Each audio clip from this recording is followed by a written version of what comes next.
Hello friends, welcome back my channel. Friends, आज के topic में हम जानेंगे अगला जन्म हमारा कैसा होगा। मृत्यु को आत्मा के सफर का एक पड़ाव मात्र माना गया है, क्योंकि अंत तो शरीर का होता है, आत्मा का नहीं।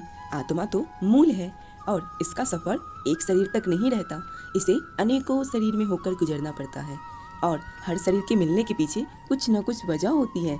ऐसा विष्णु पुराण, गीता और अन्य शास्त्रों में बताया गया है। लेकिन आत्मा का लक्ष्य भटकना नहीं होता, बल्कि उसे मोक्ष प्राप्त करना होता है। मोक्ष तो वो है जब आत्मा का संयोग परमात्मा से होता है। परमात्मा को प्राप्त करने के लिए आत्मा विभिन्न शरीर को प्राप्त करता है, लेकिन एकमात्र कामना के चक्र में फंसकर आत्मा को बार बार विभिन्न योनियों में जाना पड़ता है। आइए जानते हैं, विष्णु पुराण कथा में राजा जटभरत की कहानी का जिक्र किया गया है।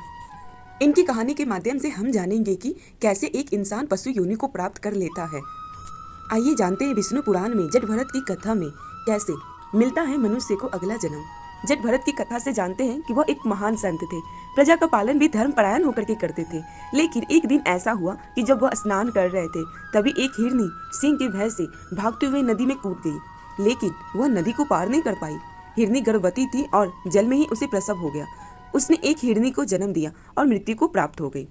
राजा को हिरनी के बच्चे को देखकर उस पर दया आ गई और वह उसे अपने साथ राजभवन ले आए। राजा जटभरत ने उस हिरनी को अपने बच्चे की तरह पालना शुरू किया। हिरनी भी राजा से बहुत स्नेह करने लगी और राजा के आगे पीछे खेलती रहती, जिसे देख राजा जटभरत आनंदित होते रहते। राजा का मोह हिरनी के बच्चे से बढ़ता चला गया और धीरे धीरे वह बूढ़े होकर मृत्यु को प्राप्त हो गए।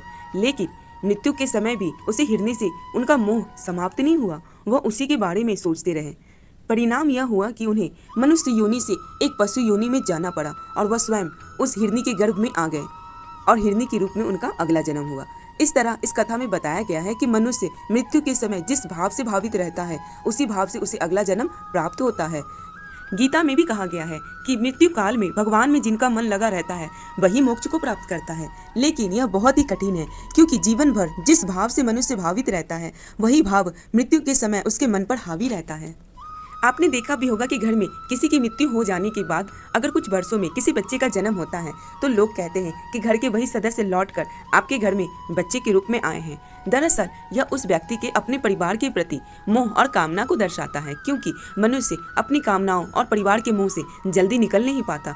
गरुड़ पुराण में कर्मों की प्रधानता बताई गई है, जिसके अनुसार मनुष्य जैसा कर्म करता है, उसी के अनुसार उसे अगला जन्म मिलता है। इसलिए कर्म और कामना, इन दोनों को ही मनुष्य के अगले जन्म का कारण माना जाता है। Vishnu Purana, reason of the next birth, karma and कामना।